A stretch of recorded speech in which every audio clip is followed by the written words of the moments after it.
tayo uli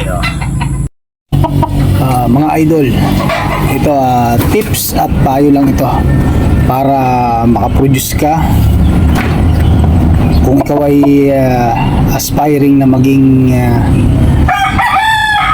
breeder ng mga panlaban na manok, stag or battle cocks or battle stag. Nasa sayo naman to kung susundin mo yung payo ko. Unang payo, pumili ka ng dalawang linyada ng manok na talagang gustong gusto mo yung fighting style at fighting ability.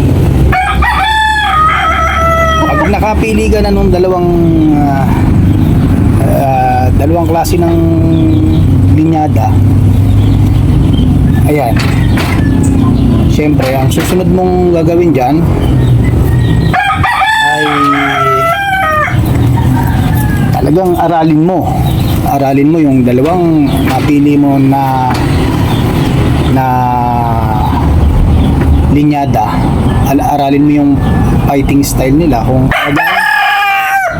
pwede sila na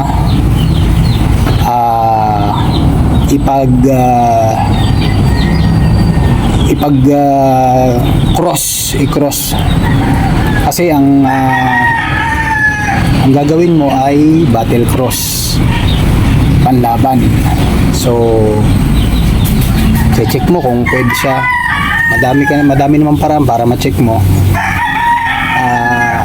Pwede kang mag-research kung effective ba yung crosses na yun.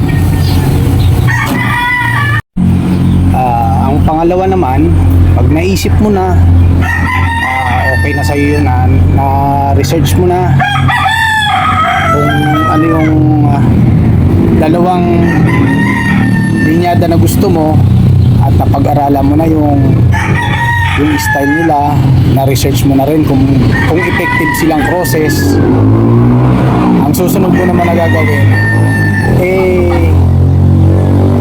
pipili ka ng trusted breeder na pwede mong kuhanan ng lahi nung dalawa na yon. So kung pang battle cross lang, yun lang talagang gusto mong style, tingin mo perfect na sa'yo yung style na yon, so pili ka naman ngayon ng trusted breeder na pwede mong kuhanan. And then kuha ka ng isang babae at isang lalaki lang. Yun lang muna, wag kang kukuha ng marami ka agad. Tigisa lang muna ang cross, isang babae, halimbawa isang sweater na babae at isang hatch na lalaki. Iko-cross mo ngayon siya, and then titingnan mo kung okay yung mga lalabas sa kanya. Pag okay yung lumabas, ang mga inanak nila ay okay, so pwede mo na siyang sasabihin na trusted na talaga. Yun na yung pararamihin mo, and then kung hanggang saan lang yung kaya mo na dami, yun lang yung i-breed mo, wag sobrang madami. Base kasi sa experience ko,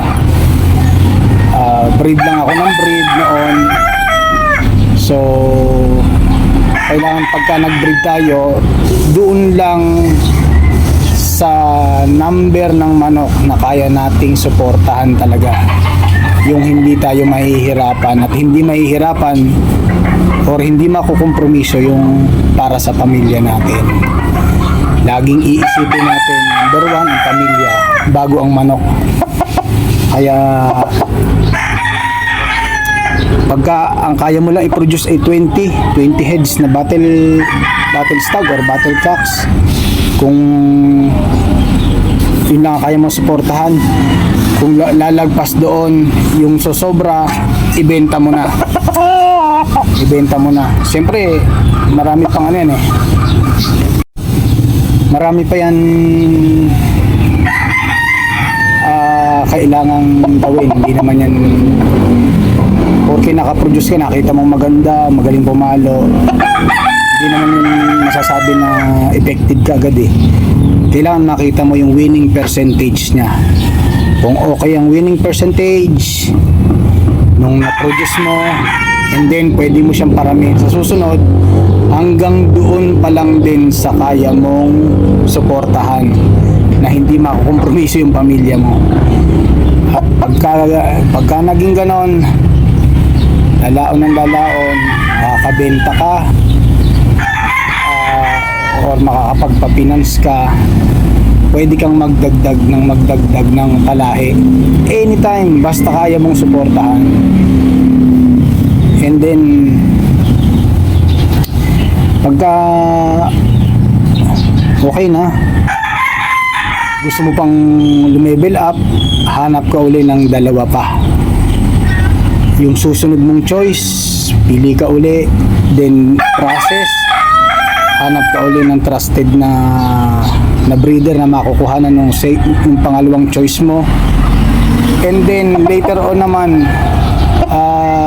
pwede ka rin makaproduce ng mga pure.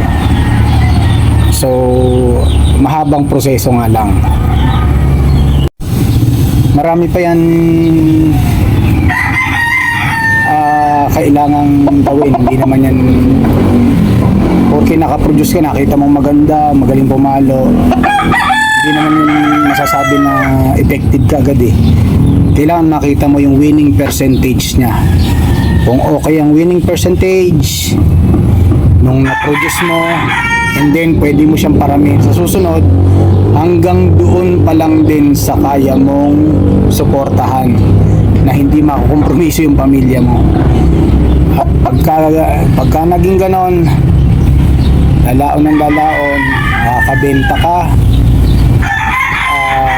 or makakapagpa-finance ka, pwede kang magdagdag ng palahi anytime, basta kaya mong suportahan.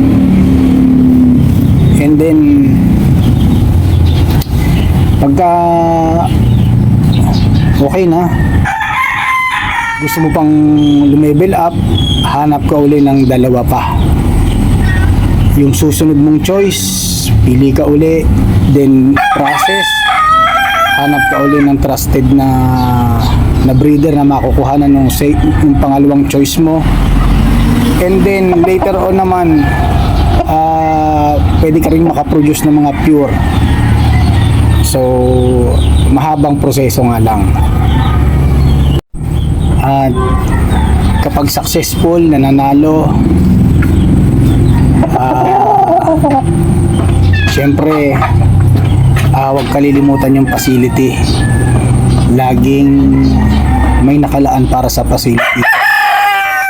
Pag-improve ng facility natin, hindi lang improve ng lahi ang ating i-improve, pati yung improvement ng ating facility dapat ginagawa rin natin.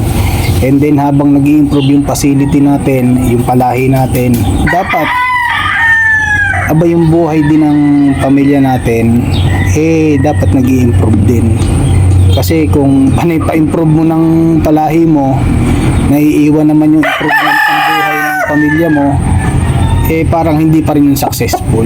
So para maging successful, dapat nag-i-improve yung palahi, nag-i-improve yung facility, nag-i-improve yung winning percentage, and then nag-i-improve din yung buhay ng ating pamilya. Ayun. Sabay-sabay na nangyayari yon. So successful ang iyong ginawang palahi, successful yung iyong mga effort, at pagka nagtuloy-tuloy yan, magiging successful ka ng sabungero. Yun lang po, para sa akin lang po yun at isa ka ng successful na breeder ng panabong na manok.